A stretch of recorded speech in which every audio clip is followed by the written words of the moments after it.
हर दिन है कहानी। आज की कहानी का शीर्षक है लेटर बक्स।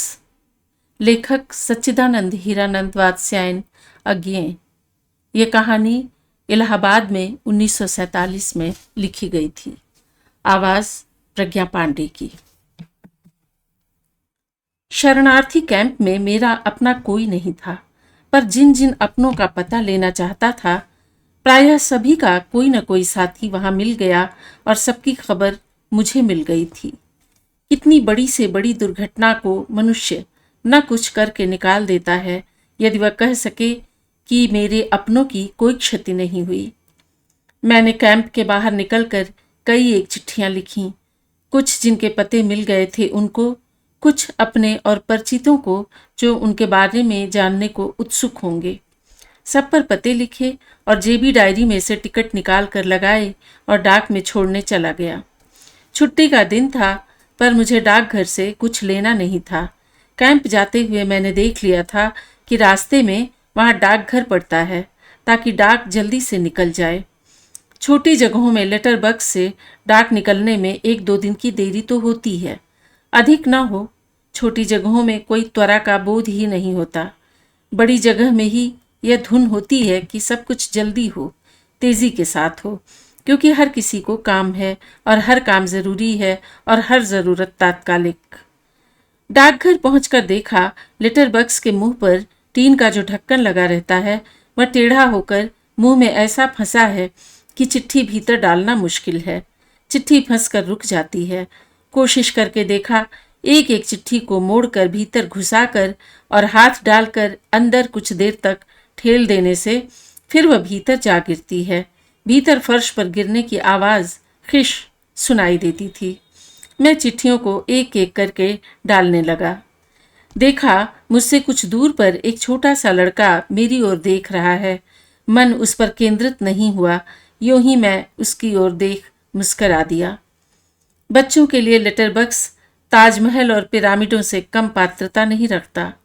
संसार के 7 अचरजों में स्थान पाने की यह बात मुझे अपने बचपन से याद थी। भीतर चिट्ठी छोड़ दो और जहां चाहे पहुंच जाए, और लेटर बक्स ज्यों का त्यों। क्या यह जादू नहीं? जादू से कुछ कम है। और लेटर बक्सों में यह अनोखा है कि जिसके मुंह में चिट्ठी डालने के लिए मुंह ढूंढना पड़ता है और फिर चिट्ठी तक ठेलनी पड़ती है, लेटर बक्सों में कबंध है यह।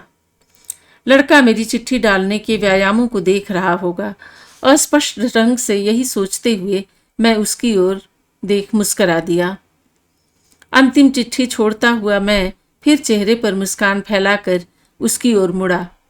वह अब भी मेरी ओर देख रहा था, पर अब की बार मैंने लक्ष्य किया, उसके चेहरे पर कौतूहल नहीं, धैर्य का भाव है, अपार धैर्य का और प्रतीक्षा का।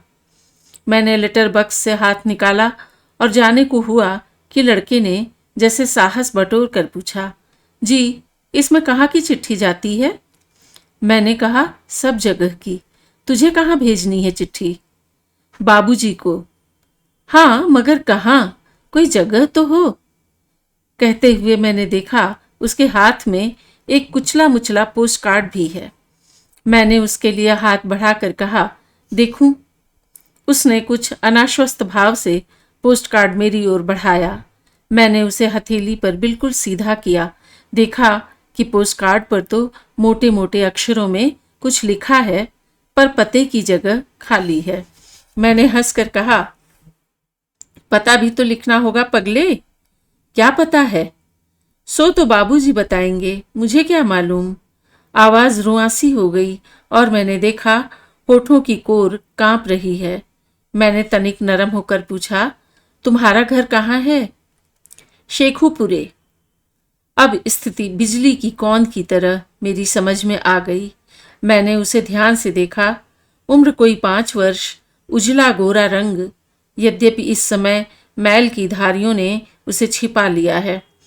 तन पर एक फटी कमीज और एक और भी फटा कोट, कमर के नीचे नंगा, टांगों पर जहां तहां चोटों के सूखे खुरंट और पैर सूजे हुए, सिर नंगा, बाल रूखे और कुछ भूरे से, आंखों में एक गहराई जो निरी बचपन की गहराई नहीं, एक छिपाव, एक काठिन्य और दूरी लिए हुए है।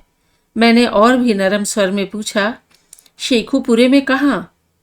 वीरावाली। बाबूजी तेरे वहां हैं? नहीं, वहां से तो चले गए थे। तू यहां किसके साथ आया? एक आदमी के साथ। कौन आदमी? नाम नहीं पता। नहीं, रास्ते में था। मैं डाकघर के बरामदे की रेलिंग के सहारे बैठ गया और उससे पूरी बात पूछने लगा। लड़के का नाम था रोशन। घर से वह माँ और चाचा के साथ चला था लाहौर जाने के लिए। पिता भी गांव में शेखुपुरे तक आए, वहां से अलग हो गए थे एक दूसरे गांव में जाने के लिए, जहां से रोशन की बुआ और फूफा को लाना था। दोनों बूढ़े थे और बाल बच्चा उनका कोई नहीं था। दो बेटे जंग में मारे गए थे जापान की तरफ। लाहौर में आ मिलने को कह गए थे। लाहौर की तरफ जाते जाते और भी कई लोग उनके साथ हो गए थे, लेकिन रास्ते में कुछ लोगों ने बंदूकों से बहुत सी गोलियां चलाईं और कुछ साथ के मारे गए। चाचा भी मर गए, पर साथियों ने रुकने नहीं दिया। बहुत जल्दी जल्दी बढ़ते गए। लाहौर में बाबूजी के मिलने की बात थी, पर लाहौर वे लोग गए ही नहीं। रास्ते में और बहुत से लोग मिले थे। उन्होंने कहा कि लाहौर जाना ठीक नहीं, इसलिए रास्ते में से मुड़ गए। दूसरे दिन फिर 2-4 लोग गोलियों से मर गए। फिर एक जगह बहुत से लोगों ने लाठी और कुल्हाड़ी लेकर वार किया। जमकर लड़ाई हुई, पर हमला करने वाले बहुत थे। इधर के आदमी बहुत सारे मारे गए और गिर गए। वे लोग औरतों को पकड़ कर ले जाने लगे। माँ को भी उन्होंने पकड़ लिया। माँ चिल्लाई, पर जिसने पकड़ा था उसने जोर से उनका मुंह अपने कंधे के साथ दाब दिया। तब माँ ने कंधे पर बड़े जोर से काट लिया और उस आदमी के झंझोड़ने पर भी नहीं छोड़ा।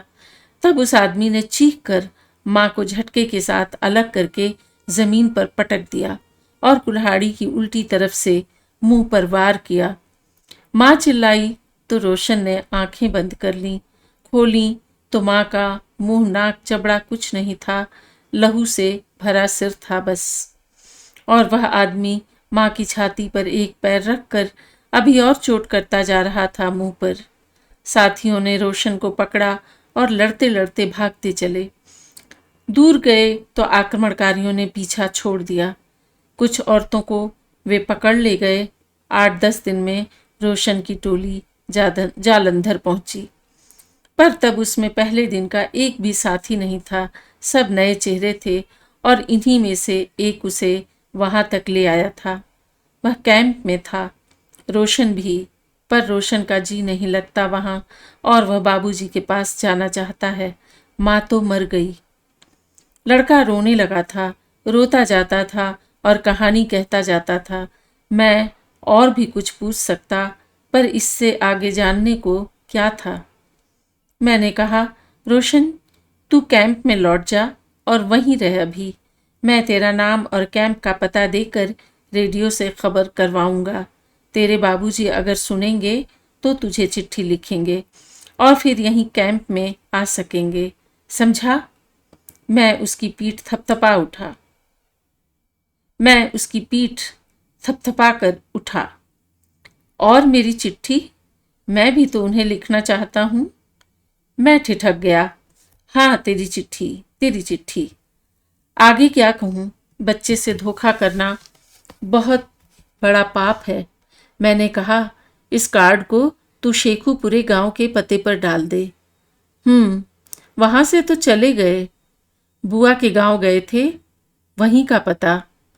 वहां तो उनको लेने गए थे, वहां बैठे थोड़े ही रहेंगे। ठीक कहते हो बेटा, लड़के का तर्क बिल्कुल ठीक है। मैं उसे क्या बताऊं कि कहाँ का पता लिखे, जिससे पत्र उसके बाबूजी को मिल ही जाए। सोचकर मैंने कहा, लेकिन वहां से डाक खाने वाले आगे भेज देंगे ना, जहां तेरे बाबूजी गए होंगे। डाक खाने वालों को क्या पता भला? तुम कुछ नहीं जानते बाबू साहब। मेरी चिट्ठी मुझे दो। मैंने चाहा कहूं, हाँ बेटा, ठीक कहते हो तुम। मैं सचमुच कुछ नहीं जानता। पर प्रत्यक्ष मैंने केवल कहा, लो। उसने पोस्ट कार्ड फिर मेरे हाथ से ले लिया। मैंने मेहनत से उसे सीधा किया था। उसने फिर उसे कसकर पकड़ा और पहले सा मरोड़ लिया। मैं धीरे धीरे वहां से हटकर चलने लगा। चलते चलते मैंने देखा उसके चेहरे के आंसू सूख गए हैं और वही धैर्य का, सीमाहीन धैर्य का भाव उसके चेहरे पर लौट आया है कि शायद अब मेरे बाद जो चिट्ठी छोड़ने आए वह मुझसे अधिक जानता हो और उसे बता दे कि वह अपनी चिट्ठी किस पते पर छोड़े ताकि वह बाबूजी को मिल जाए।